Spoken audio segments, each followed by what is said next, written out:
clearly one of the main points of emphasis this year is holding.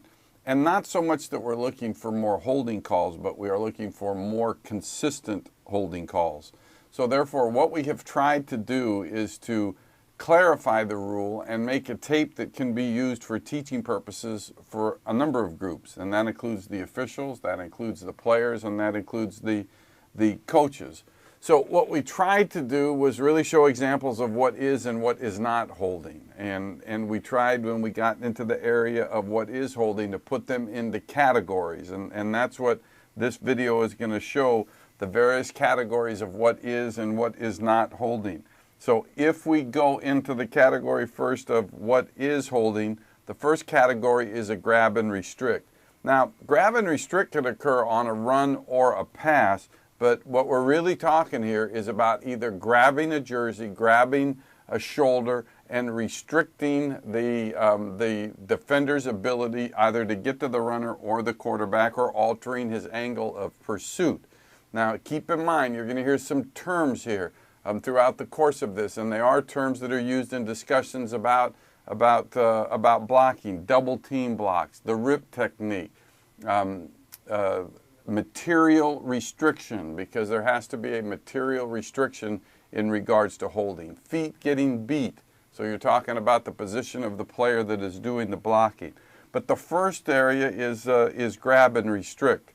So when you take a look here, you can see the right guard in the situation. First thing that happens is he gets involved really in a double team block. All right, and here is the double team block. When you look at the center and the right guard, they end up in a double team block. But as they break, here comes the grab and restrict. Grabs the shoulder, he's inside the collar, restricts his path to getting to the quarterback. That's a grab and restrict and a foul. Now on a run, at the point of attack, you've got a player that starts in good position initially, but right at the point of attack, you can see he's got him underneath the pad, and as the defender tries to get away, he's restricted from getting to the runner. That's a grab and restrict, and is a foul. Some of them, are pretty easy, and this is when a offensive player is going to get beat. Now he's going to turn and grab and pull by the back of the jersey, and you can see in this play that there is a material restriction. You can read that it takes a step away from the defender who's pursuing the quarterback. That is a grab and restrict. In this particular case here, watch the right guard. In this case, you're going to get a rip, all right? And we are talking about grab and restrict. You're going to get a rip, but the rip occurs after the offensive player has gone to the outside. Therefore, it's still going to be a hold. And you can see that he started with the grab and restrict. The rip, even with the rip, it's still a hold. He's grabbed him underneath the shoulder pads there by the shoulder. Feet get beat, and he restricts his path to the quarterback.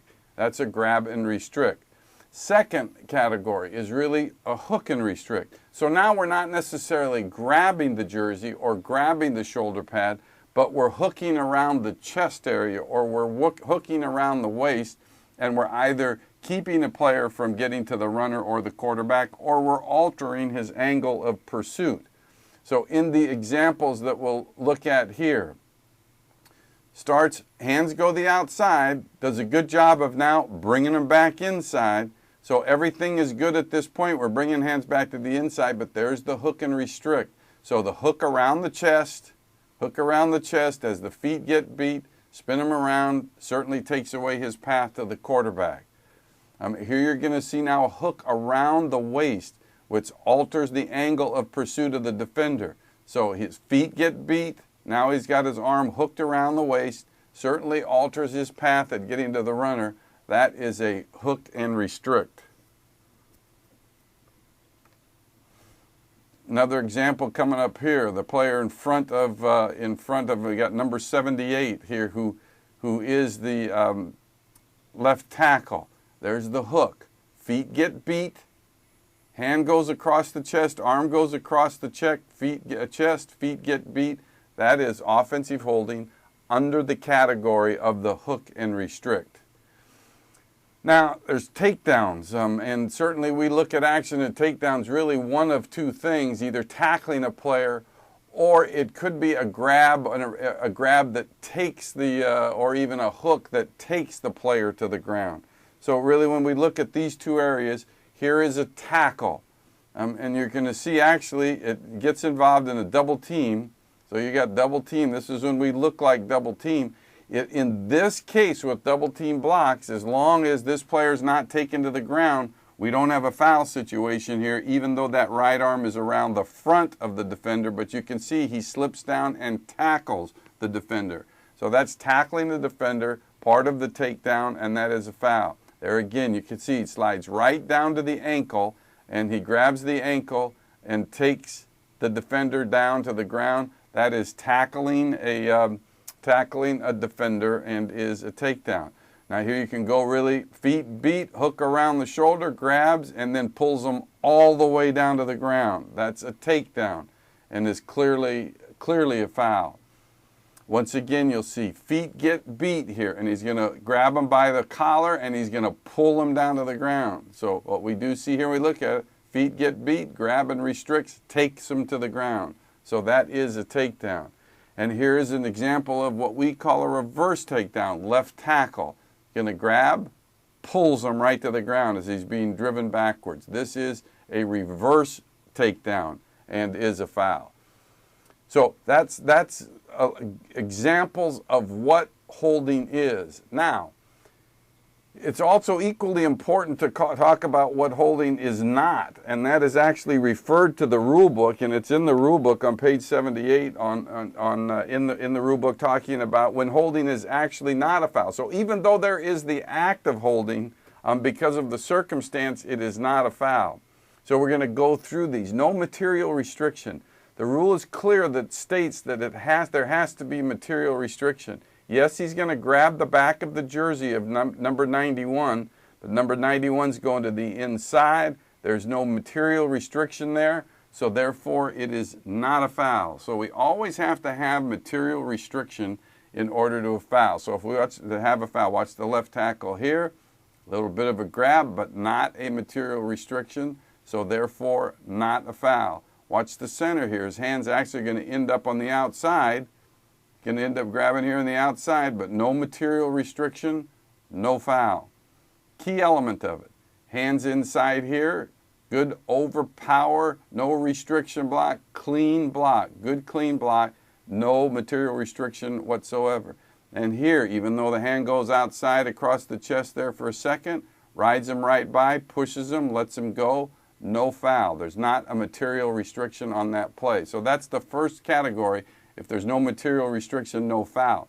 Also, if the hold occurs at the same time that the runner is being tackled by another offensive player, it's not a foul. So here the tackle is going to come, or the hold, and really takedown, is going to occur at the 49. But if you see the runner here, he is tackled at the same time that this action occurs. So by rule, this is not a foul. Same thing here. Watch the left guard, clearly going to hold. Going to grab here and turn the guy away, but it's right at the same time that the runner number 23 is being tackled. So therefore, by rule, as it's stated in the rule book, that is not a foul. It's also not a foul if the hold occurs after the pass is thrown. So if you watch the right tackle here, he's okay. The spin, and you'll see here, there's the hold really starting here. Ball's already gone. It's clearly after the pass is thrown. So therefore, it is not a foul. Same thing here. You're going to watch the left guard. And the left guard is going to block, begin to get his feet are going to get beat. But really, when the restriction occurs, and you can see here, it's right there. Ball's already gone to the outside. There's not a foul. This act of holding occurred after the pass is thrown. So therefore, it is not a foul. Use of the rip technique. If the rip technique is immediate, if the defender uses the arm under and does it immediately, as in here, before the offensive player puts himself into a position where he is holding, it is not a foul. Even though the arm ends up across the chest, that arm, that rip move holds that arm up there, and therefore it is not considered a foul. Now, if the hands are outside and that arm is across the chest first and he's holding first before the rip occurs, then it is a foul. It's a rip that happens basically immediately when the block starts, which takes away the appearance of being holding. Again, here you can see rip immediately. arm under, rip immediate, and now with that 68's arm across the chest, that is not a foul because of the use of the rip technique. So those are examples of what is holding and what is not holding, and we hope that they will be useful for teaching purposes, for coaches, and to show their players. And these same exact plays will be shown to the officials at their annual clinic, and hopefully will also be shown at the officials' visits to the training camps.